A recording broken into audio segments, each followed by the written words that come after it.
एक लड़की थी जो पढ़ाई में बहुत अच्छी थी, सबसे अच्छे से बात करती थी, एडजस्ट करती थी और लाइक सारे काम में परफेक्ट। जब दूसरा कोई उसे देखता ना, वो कहता है यार माँ बाप ने कितने अच्छे कर्म करे, कितने अच्छे संस्कार दिए इस लड़की को, ये कितनी अच्छी है। लेकिन उस लड़की को खुद नहीं पता था उसे चाहिए क्या। उसे बस इतना पता था कि ये समाज क्या चाहता है, कि उसे क्या चाहना चाहिए।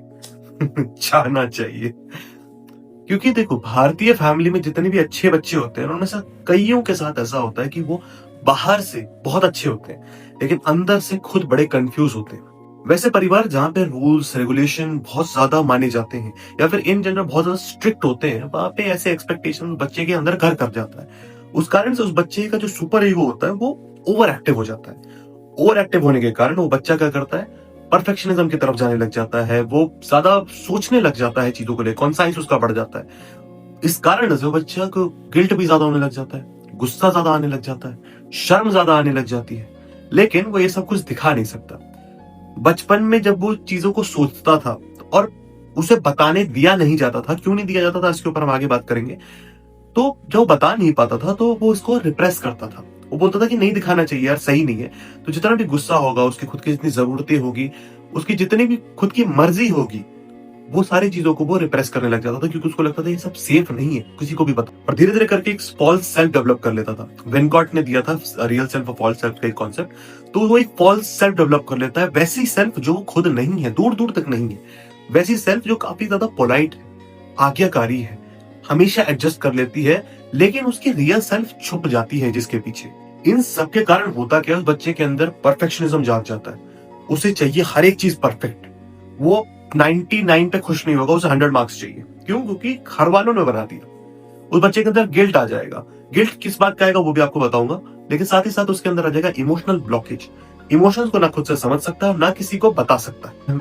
ये होता क्यों है? क्योंकि इंडियन फैमिली ज्यादातर मोस्टली स्ट्रक्चर्ड रहती है कलेक्टिविस्ट तरीके से। मतलब जहां पे हार्मनी हो गया, ओबीडियंस आज्ञाकारी रहना और फैमिली की बात मानना, एक्सपेक्टेशंस को पूरा करना, ये ज्यादा इंपॉर्टेंट माना जाता है एज कम्पेयर टू बच्चा खुद क्या चाहता है।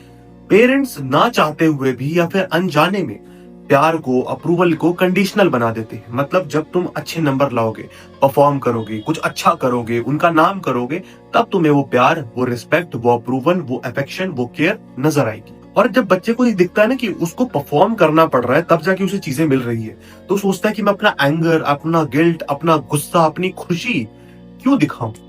ये जगह बिल्कुल भी सेफ नहीं है। तो अब बच्चा अपने सर्वाइवल के लिए अपने इमोशंस को, अपने गुस्से को, अपनी ऑटोनॉमी को, मतलब खुद से वो क्या कर सकता था, अपनी आजादी को एक प्रकार से रिप्रेस करने लग जाता है, दिखाना बंद कर देता है। धीरे धीरे करके वो बच्चा अपनी आइडेंटिटी खोने लग जाता है।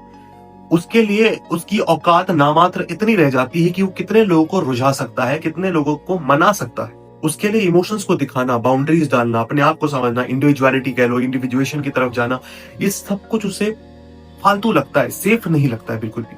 इसलिए बच्चा वो एक अच्छे बच्चे का ना मास्क पहनने लग जाता है। उसे लगता है कि यार अगर मैं ये पहनूंगा ना तो कम से कम मुझे कोई परेशान नहीं करेगा। इस कारण से वो बच्चे की ग्रोथ अच्छे से नहीं हो पाती, ऑथेंटिक नहीं रह पाता और साथ ही साथ स्पॉन्टेनिटी भी बढ़ जाती।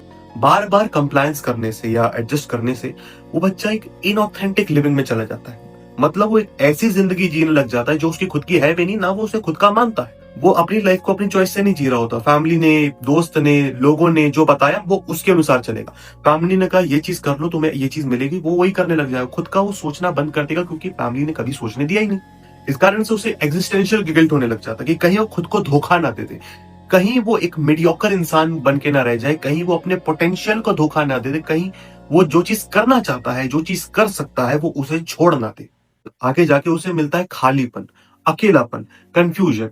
उसे डर लगने लग जाता है आजादी से। वो आजादी जो उसे चाहिए भी, लेकिन साथ ही साथ उसे डर भी लगता है क्योंकि आजादी में एक चीज होती है, वो है खालीपन। अब वो आपके ऊपर है कि आपके लिए वो खालीपन शांति देता है या फिर स्पॉन्टेनिटी। क्योंकि बच्चा या फिर वो इंसान अपना पूरा सेल्फ वर्थ, अपनी पूरी औकात, अपने आप को देखने का नजरिया दूसरों की वैल्यूएशन पे बना लेता है। दूसरा इंसान मुझे मेरे बारे में जो बताएगा वही मेरी सच्चाई है, इस प्रकार की सोच लोग रखने लग जाते हैं। क्यों? क्योंकि माँ बाप ने तो यही बताया था। माँ बाप यही कह रहे थे कि खुद से अपना दिमाग मत लगाओ, हम जो कह रहे तुम वो करो। और ऐसा नहीं कि वो लोग ने जानबूझ के ऐसा करा, वो लोग चाहते नहीं थे, उनकी तरफ से भी ऐसा हो गया, कंडीशनल। उस बच्चे का रोल लॉक हो जाता है, होना नहीं चाहिए। आइडेंटिटी वर्सेस रोल कंफ्यूजन नाम की एक स्टेज होती है जहां पे बच्चे को थोड़ी दिक्कत होती है अपनी आपको समझने में, अपने रोल को निभाने में, क्योंकि एक तरफ बच्चा अपने आप को बड़ा होते हुए देख रहा है लेकिन उसको दुनिया एक बच्चे की तरह ट्रीट कर रही है। लेकिन उसी केस में अगर उसका रोल लॉक हो जाए तो बहुत ही परेशानी होती है। वो बच्चा ना रिस्पॉन्सिबल रह पाता है, वो चुप रहने लग जाता है, वो बस एडजस्ट ही कर रहा होता है सबके साथ, बाउंड्रीज नहीं डालता, वो अपने आप को वैल्यू ही नहीं करता, वो मानता ही नहीं कि मेरी कोई अहमियत या मेरी कोई औकात। असर्टिव डिसीजन लेने में प्रॉब्लम, जहां पे उसे लगता है कि मुझे ये चीज करनी है, मुझे इस प्रकार से करनी है, मुझे करनी है, वो नहीं लेगा। उसे लगेगा नहीं, समाज जो कह रहा है, ज्यादातर लोग जो कह रहे हैं हम वही कर देते हैं, क्या दिक्कत है।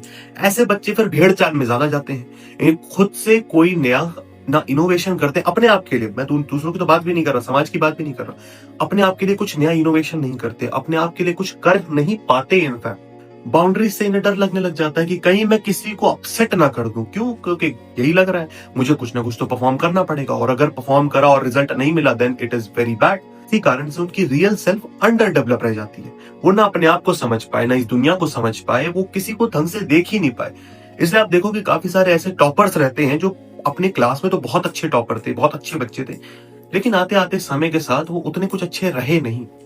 कॉलेज कह लो, जॉब्स कह लो, उतना कुछ अच्छा बन नहीं पाए। उसका कारण ये नहीं था कि वो आलसी थे, वो काम नहीं करना चाहते थे, नहीं, वो बन नहीं पाए क्योंकि शायद वो भी कुछ ऐसे ही थे कि अपने ट्रॉमा के बारे में या अपने साथ जो हुआ उसके बारे में किसी को बता ही नहीं पाते थे, चुप रहते थे।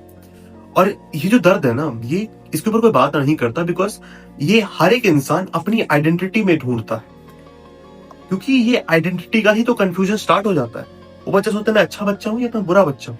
अगर मैंने अपने माँ बाप की बात नहीं मानी तो क्या मैं बुरा बन जाऊंगा? देखो, अब बात करते हैं इसको ठीक कैसे करना है। इसको ठीक करना वैसे इतना आसान है नहीं, मैं आपको पहले ही सच सच बता दूं, मैं झूठ नहीं बोलना चाहता। पहला तो आपको ये समझना पड़ेगा कि आपको आनी चाहिए अवेयरनेस। अपने इमोशंस को लेकर आपको डेवलप करनी पड़ेगी। जिन इमोशंस को आपने दबा के रखा है, रिप्रेस करके रखा है, आपको उन्हें अपने आप के सामने लाकर उन्हें आइडेंटिफाई करना पड़ेगा। चाहे वो जर्नलिंग से हो, चाहे वो थेरेपी पे जाकर हो, चाहे वो खुद को समझने से हो, चाहे वो रिफ्लेक्टिव प्रैक्टिसेस करने से हो, चाहे वो किसी से बात करने से हो। आपको समझना पड़ेगा कि मुझे क्या चाहिए, मैं क्या फील कर रहा हूं और मैं ऐसा फील क्यों कर रहा हूं या कर रही हूं। दूसरा, अपने फॉल्स सेल्फ या रियल सेल्फ को समझना। तुम्हारा ऐसा कौन सा बिहेवियर है जो तुम्हारा नहीं है, वो एक फॉल्स सेल्फ है जो तुम करते हो दुनिया के अप्रूवल के लिए, अपने माँ बाप के अप्रूवल के लिए। और ऐसे कौन सी चीज है जो तुम करते हो अपने आप के लिए, वो कुछ भी हो सकती है। इस केस में तुम्हें अपने रियल सेल्फ का जो भी ऐसा कंपोनेंट है जो तुम्हें पसंद है, तुम्हें उस पर ज्यादा इंफेसिस देना है, उससे ज्यादा प्यार करना है, उससे ज्यादा मोहब्बत करनी है। साथ साथ तुम धीरे धीरे छोटे छोटे ऑथेंटिक चॉइसेस लो। कपड़ा हो गया तुम्हारा, तुम कहाँ जाना चाहते हो, तुम क्या खाना चाहते हो, तुम अभी काम करना चाहते हो बाद में काम करना चाहते हो, यहाँ पे ना तुम खुद की चॉइस डाल सकते हो, जिससे तुम्हारे पास थोड़ी सी ऑटोनॉमी आनी स्टार्ट होगी। तीसरा कि तुम बाउंड्रीज बिल्ड करना रिस्पेक्टफुली। ये नहीं कि तुम दूसरे को डिसरिस्पेक्ट कर रहे हो, नहीं। बाउंड्री का मतलब सिंपल ये रहता है, सेल्फ प्रिजर्वेशन या फिर सेल्फ प्रोटेक्शन। तुम छोटी छोटी बाउंड्री से स्टार्ट करो कि यार अभी मेरा मन नहीं है तेरे साथ खेलने जाने के लिए या फिर घूमने जाने के लिए, मैं बाद में चलूंगा। एंड उस पर्टिकुलर डिसीजन पे अटल रहो कि मैं नहीं हटने वाला, ये मैंने डिसाइड करा है, मैं अभी नहीं जाऊंगा, मतलब मैं नहीं जाऊंगा।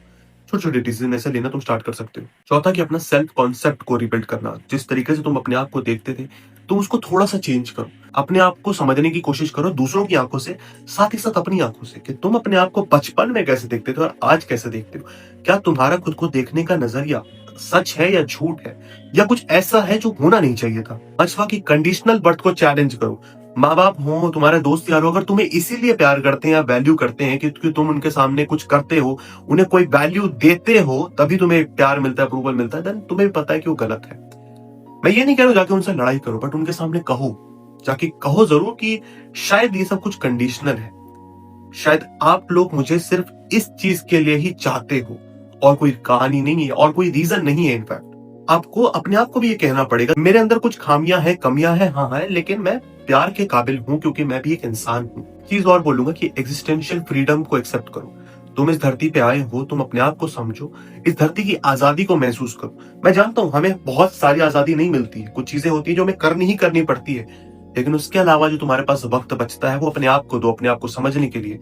अपने आर्ट में लगाओ वो समय, अपने आप को ज्ञानी बनाने में लगाओ। ज्ञान लेना कोई बुरी बात नहीं है। लोग इस तरीके से इस चीज को दिखाते हैं ना कि you don't have to become a nerd, है ना, नर्ड मत बनो, ज्ञान मत लो, ज्ञानी बाबा बन जाओगे। ज्ञानी बाबा इंसान तब लगता है जब वो फालतू का ज्ञान दूसरों को बांटने लग जाता है, लेकिन जब आप ज्ञान अपने लिए लेते हो आपको हेल्प करेगा। ज्ञान की बात नहीं, आर्ट में भी जब आप आर्ट अपने लिए बनाते हो तब वो आर्ट कहलाता है, दूसरों के लिए बना रहे हो तब तो वो प्रोडक्ट है। सो यही था सब कुछ। अगर आपको इससे ज्यादा इशू हो रहा है तो आप ये बात याद रखिएगा कि मैं एक साइकोलॉजी स्टूडेंट हूं, मैं कोई भी एक थेरेपिस्ट नहीं हूं। ज्यादा इशू होने पे आप प्लीज थेरेपी पे जाइए। आज की वीडियो के लिए बस इतना ही, मैं मिलता हूं किसी और दिन, तब तक के लिए बाय बाय।